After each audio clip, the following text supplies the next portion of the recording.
It is never a dull day when you're making videos on Neon Falcom. When you think you've got them sussed out, they continue to surprise you. And they've surprised me yet again.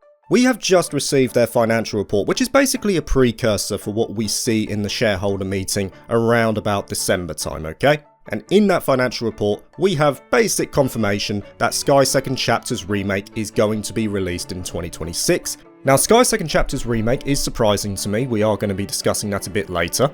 But there has also been a note from Falcom stating that they are looking to expand their lineup and release new titles and create new IP content in games. They confirm that they're working on multiple new projects, including some that have not been publicly announced, and in the next fiscal year, we plan to release one of these new projects. And we'll talk about that one a little bit too. Around about 2 weeks ago, I did my yearly video speculating on what Falcom could be releasing in the coming year. And in there, I said there were 3 possibilities for what could be released. There was the new Trails game that followed Horizon, there was the Tokyo Xanadu remake, and then finally there was Sky Second Chapter. Sky Second Chapter was the one I was expecting the least, purely because I expected the new Trails game to come out. Like, that one was the one I was most surprised about not coming out at all. And Tokyo Xanadu's, I thought, okay, well, they've had 2 years to do it, maybe this seems like the good time for them to put out. Now, we've already stated before that Falcom seemed to be going down this path of doing 2 new releases. 2025 was that pilot year with East 10 Proud Nordics and the Sky First Chapter remake, and it seems like they're going to be going full throttle on this now. Because you've got Sky Second Chapter, that appears to be set in stone, but this other project, this new IP, what could that be? And they're saying the next fiscal year. That doesn't necessarily mean it's going to be releasing in 2026. It could be releasing in early 2027 because the Japanese fiscal year goes from April to March of the following year. So it could be a January release for all we know. But the thing is, it's one of their new projects. It's a new IP that hasn't been announced. And this is the part which is a little bit weird to me, because could that be the Tokyo Xanadu sequel? The fact is, with Tokyo Xanadu, it's already been announced. Not officially, but we know it exists. And that's the thing that's really interesting to me. Is it Tokyo Xanadu, or is it something completely different? That's something that we're going to have to see, but it looks like Falcom are indeed going down this path of releasing 2 games in a fiscal year. That seems to be the case of what we're seeing right now. And talking about Proud Nordics, they are going to be doing a PS5 port of that one as well. But we're going to revisit the biggest surprise I personally had from this news. And this is news that I woke up to. I pretty much woke up, saw the financial report and went, wow, okay, fair enough. And the reason I'm surprised is because no new Trails game after Horizon, which would mean that for Japanese fans, it means they're going to be waiting 3 years. And normally Falcom do prioritise the home market, they prioritise the Japanese market. So it looks like that quote of them taking more time with the Trails series as they come up to the finale, which we know is coming, it's probably going to be about 4 to 5 more games or something like that until they get to the end of Trails. That quote of them taking more time on the series as they reach that finale seems to have substance now. They are taking their time with it. And for Western fans, this is only a good thing, because we've got Horizon coming out in early 2026, in January. So fans are going to be completely caught up with the series, or at least they'll have the potential of being completely caught up with the series by the time Horizon 2 comes out. And maybe a reason that Horizon 2 is going to take a little bit longer, potentially at the very least, that localization process is now more integrated into the development of the game. And what I mean by that is that for the longest time, Falcom wouldn't give the script to localization partners until the script was finished, which is why we had the massive delay between Japanese and Western releases. There has been indications that they're trying to get over that obstacle, and this could be the biggest indicators that they're actually doing that. Maybe it's taking longer because the localization partners are now involved with this development process. Well, not with the development process. I still obviously think Falcom have full creative input of what they do, and the localization partner just does what they need to do and translates the script. But there's a possibility then that this delay is because the localization partner is basically keeping up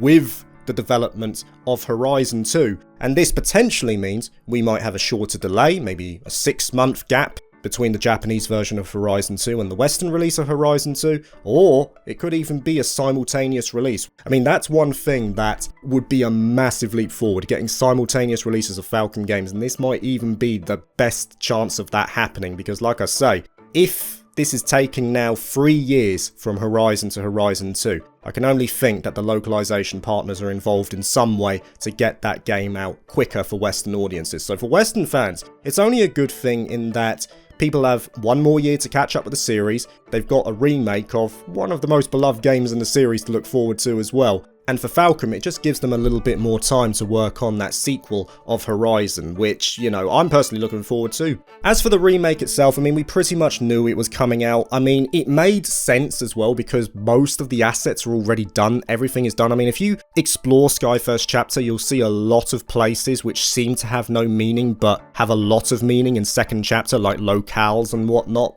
They have the character models, they just need to create some of the new locations that are specific to Sky Second Chapter. Everything was done, everything was there. So it made a lot of sense for them to capitalise on the popularity of Sky First Chapter. Because Sky First Chapter did bring a lot of new fans in, and that's going to sate those new fans as well, especially with the way that Sky First Chapter is. So it's only a good news for those who came into the series with Sky First Chapter. They're not going to have to wait long for that remake of Sky Second Chapter, which is totally worth it as well, in terms of what Sky Second Chapter has in it. I mean, it's a brilliant game, there's no doubt about it.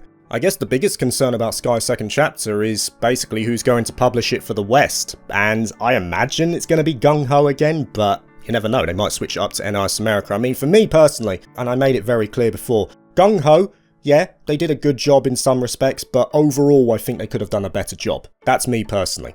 I mean, I look at the issues that they had, some people still don't have their steel books, and yes, LRG and Gung Ho aren't the same company, but the fact is that Gung Ho used them. Gung Ho use LRG for their physical releases. And like I say, I think there are other issues, like the Switch 2 port being just not that good, obviously the regional pricing issues. There are a lot of things that I looked at with Gung Ho and thought to myself, you know, I think they could have done better. I mean, are they going to learn their lessons if they get Sky Second Chapter? That's up in the air at the end of the day. I mean, I'd like to think that they will, but chances are they probably won't. We'll see who's going to be localising it for the West. I'm fully expecting Gung Ho again, but yeah, stranger things have happened in that regard. Now, what about that other game? We've already touched on Tokyo Xanadu, but the fact that Falcom have stated that it hasn't even been announced, I'm going to be focusing in a little bit more on that mystery title now. We looked at that list, and there was a mystery title which we still know very little about. Part of me is starting to think it might even be that one now. I personally do hope it is Tokyo Xanadu's sequel, that's just me personally, but I can't discount this mystery title anymore, especially now that Falcom has said it's an unannounced title that they're going to be releasing next year, a new project that suggests that we know nothing about. So I don't think we can write this mystery title off anymore either.